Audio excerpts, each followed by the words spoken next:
Good afternoon, everybody.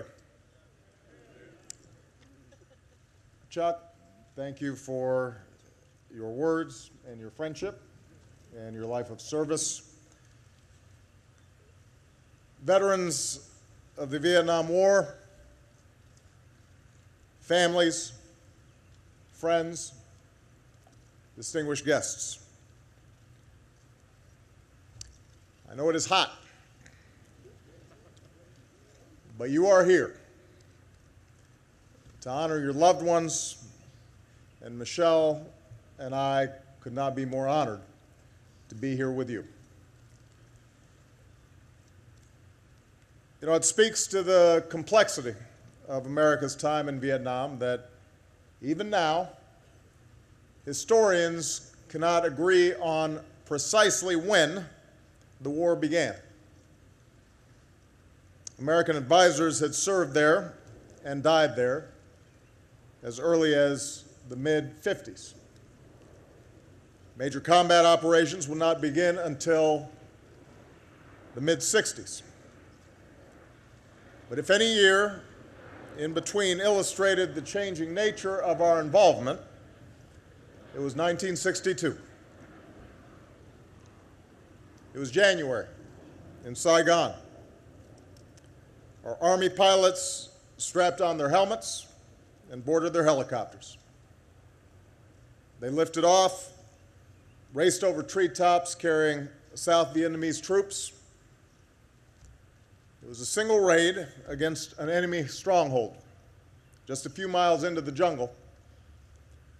But it was one of America's first major operations in that faraway land.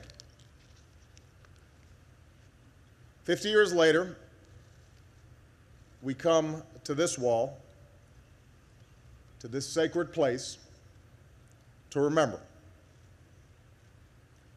We can step towards its granite wall, reach out, touch a name. Today is Memorial Day, when we recall all those who gave everything in the darkness of war so we could stand here in the glory of spring. And today begins the 50th commemoration of our war in Vietnam. We honor each of those names etched in stone. 58,282 American patriots. We salute all who served with them. And we stand with the families who love them still. For years, you've come here to be with them once more.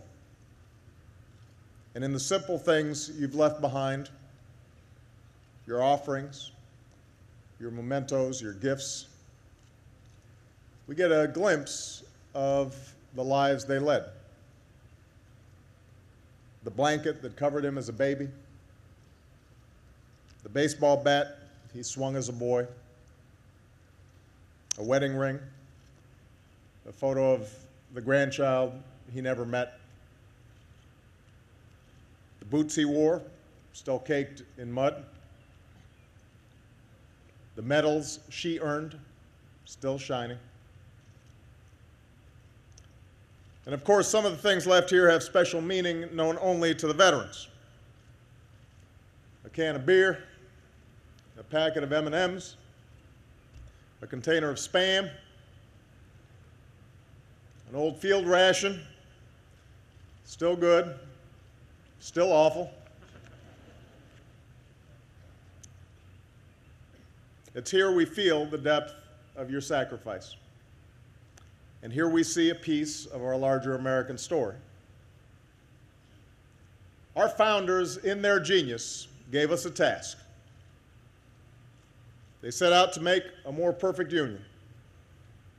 And so it falls to every generation to carry on that work, to keep moving forward, to overcome a sometimes painful past, to keep striving for our ideals. And one of the most painful chapters in our history was Vietnam. most particularly how we treated our troops who served there. You are often blamed for a war you didn't start, when you should have been commended for serving your country with valor. You're sometimes blamed for misdeeds of a few.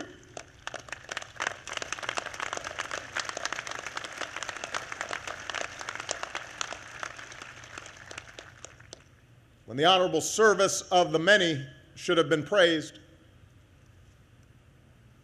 you came home and sometimes were denigrated when you should have been celebrated. It was a national shame, a disgrace that should have never happened.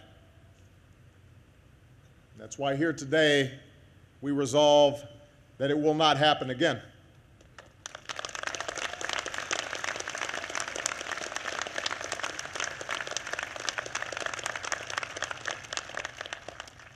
And so a central part of this 50th anniversary will be to tell your story as it should have been told all along. It's another chance to set the record straight. That's one more way we keep perfecting our union, setting the record straight, and it starts today. Because history will honor your service. And your names will join a story of service that stretches back 2 centuries. Let us tell the story of a generation of service members, every color, every creed, rich, poor, officer, and enlisted, who served with just as much patriotism and honor as any before you. Let's never forget that most of those who served in Vietnam did so by choice. So many of you volunteered. Your country was at war, and you said, "Send me." And that includes our women in Vietnam. Every one of you have volunteered.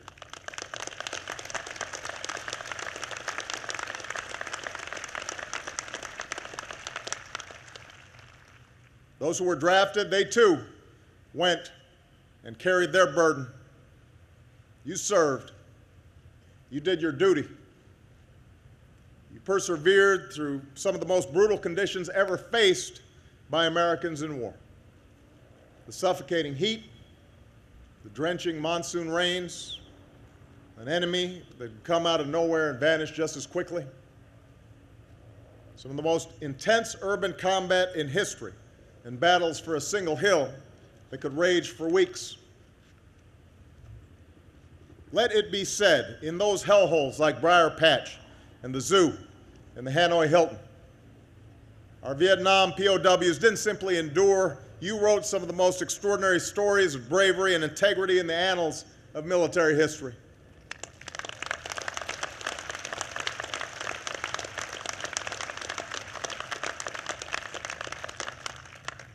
As a nation, we've long celebrated the courage of our forces at Normandy and Iwo Jima, the Pusan Perimeter, and Heartbreak Ridge. So let us also speak of your courage at Hue and Khe Sanh, at Tan Son Nhut and Saigon, from Hamburger Hill to Rolling Thunder. All too often it's forgotten that you, our troops in Vietnam, won every major battle you fought in.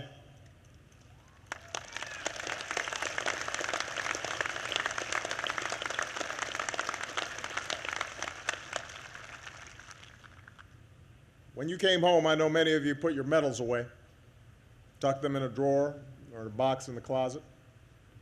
You went on with your lives, started families, and pursued careers. A lot of you didn't talk too much about your service. As a consequence, this nation has not always fully appreciated the chapter of your lives that came next. So let us also tell a story of a generation that came home and how, even though some Americans turned their back on you, you never turned your back on America.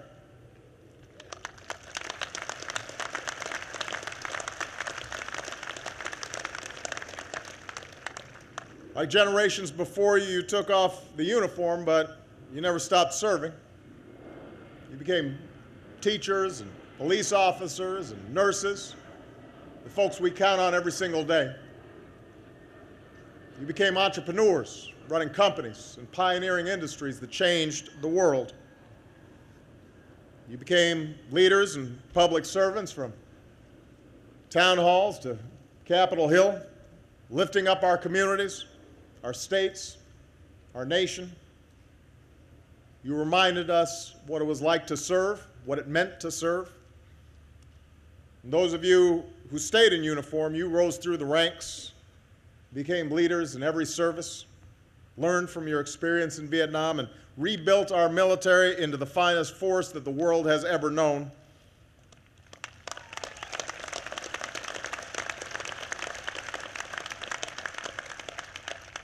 And let's remember all those Vietnam veterans who came back and served again in the wars in Iraq and Afghanistan. You did not stop serving.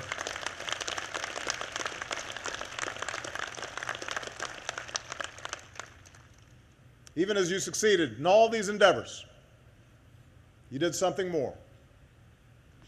Maybe the most important thing you did. You looked after each other. When your government didn't live up to its responsibilities, you spoke out, fighting for the care and benefits you had earned, and over time transforming the VA.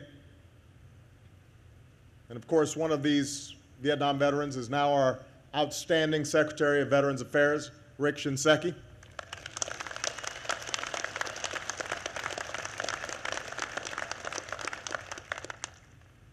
You looked after one another.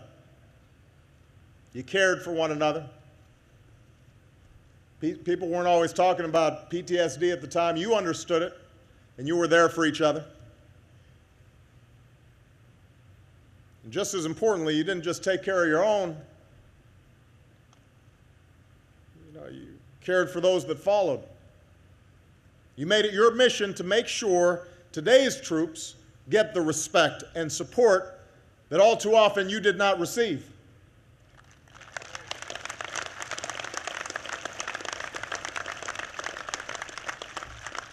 Because of you, because our Vietnam veterans led the charge, the post-9/11 GI Bill is helping hundreds of thousands of today's veterans go to college and pursue their dreams.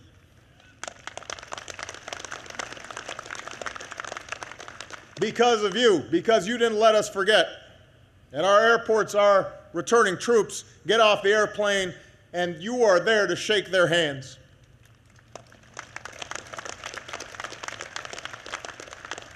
Because of you, across America, communities have welcomed home our forces from Iraq. And when our troops return from Afghanistan, America will give this entire 9/11 generation the welcome home they deserve. That happened in part because of you.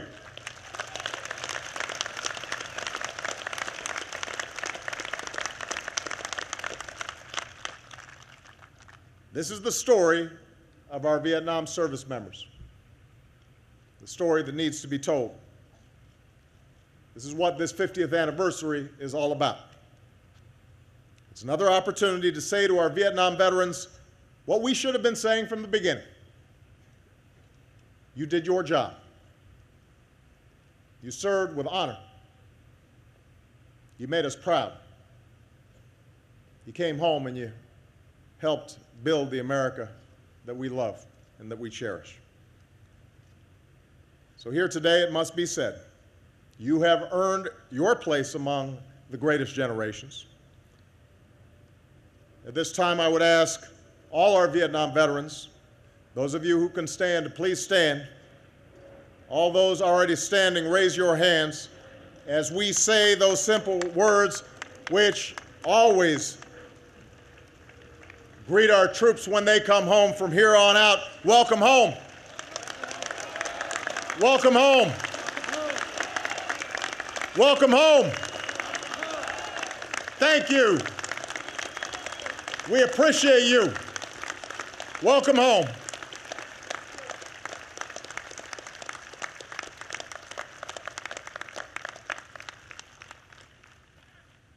Today we're calling on all Americans and every segment of our society to join this effort. Everybody can do something. 5 decades removed from a time of division among Americans, this anniversary can remind us of what we share as Americans. And that includes honoring our Vietnam veterans by never forgetting the lessons of that war. So let us resolve that when America sends our sons and daughters into harm's way, we will always give them a clear mission. We will always give them a sound strategy. We will give them the equipment they need to get the job done. We will have their backs.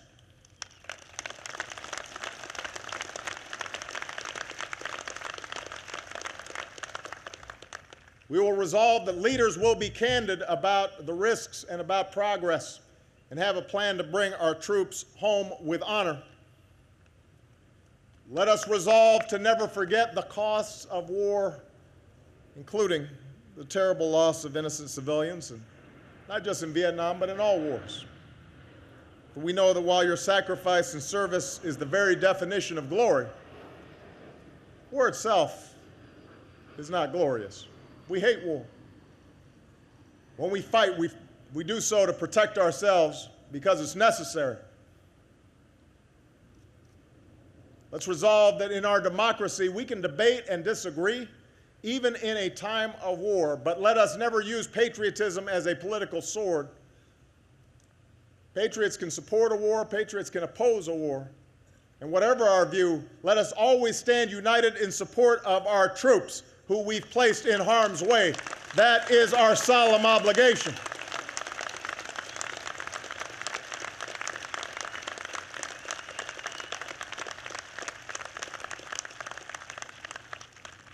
Let's resolve to take care of our veterans as well as they've taken care of us.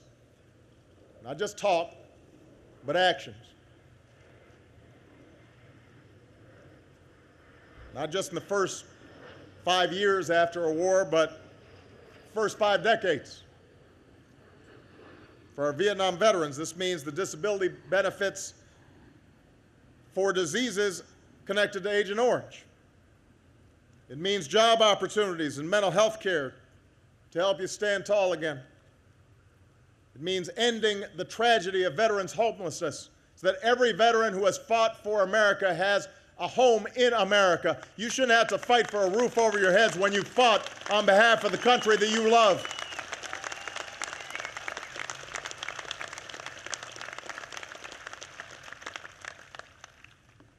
And when an American does not come back, including the 1,666 Americans still missing from the Vietnam War, let us resolve to do everything in our power to bring them home. This is our solemn promise to mothers like Sarah Shea, who joins us today, 93 years old, who has honored her son, Major Donald Shea, Jr., missing in action for 42 years. There she is. Sarah, thank you for your courage. God bless you.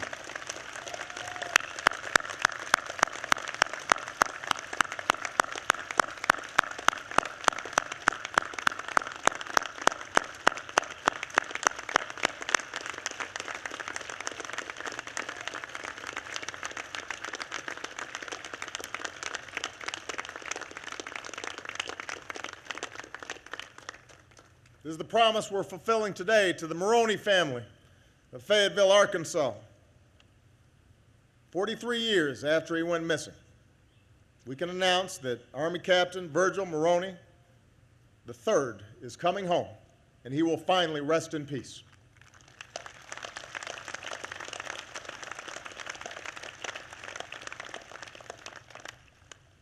You know, some have called this war era a scar on our country. But here's what I say. As any wound heals, the tissue around it becomes tougher, becomes stronger than before. And in this sense, finally, we might begin to see the true legacy of Vietnam. Because of Vietnam and our veterans, we now use American power smarter, we honor our military more, we take care of our veterans better. because of the hard lessons of Vietnam, because of you, America is stronger than before.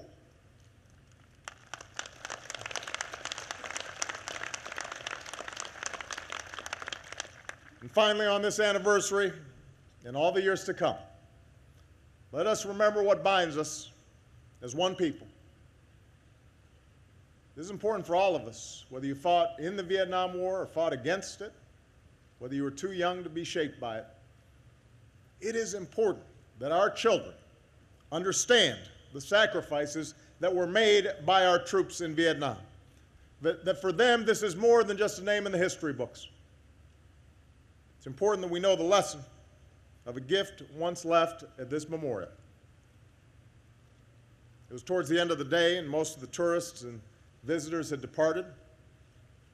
And there it was, a football helmet, black with white stripes, and a wristband.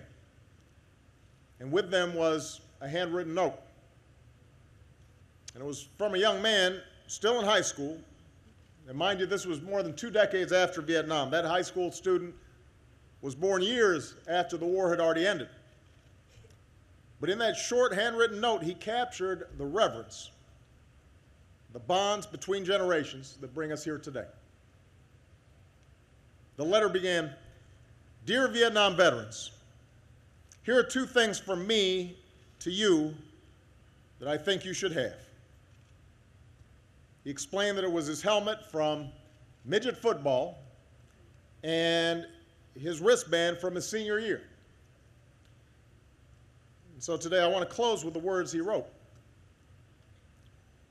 "In these 2 pieces of equipment, I was allowed to make mistakes, correct them, grow, and mature as a person.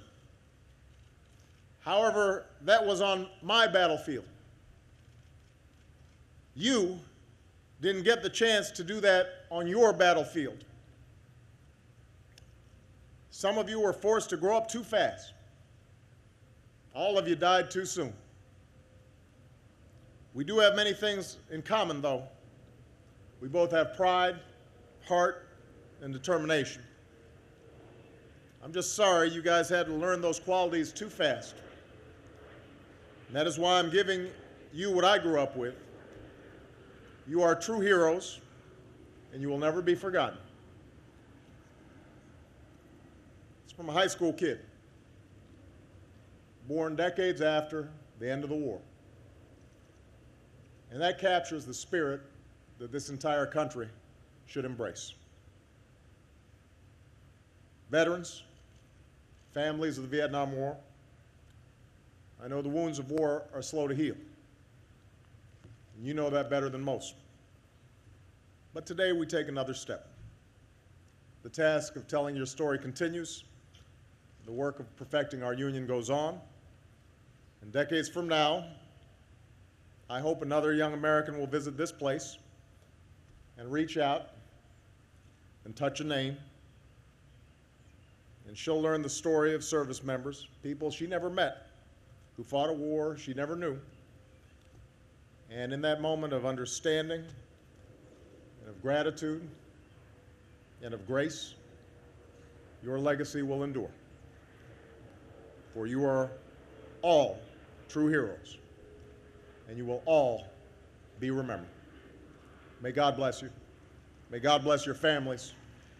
May God bless our men and women in uniform, and may God bless these United States of America.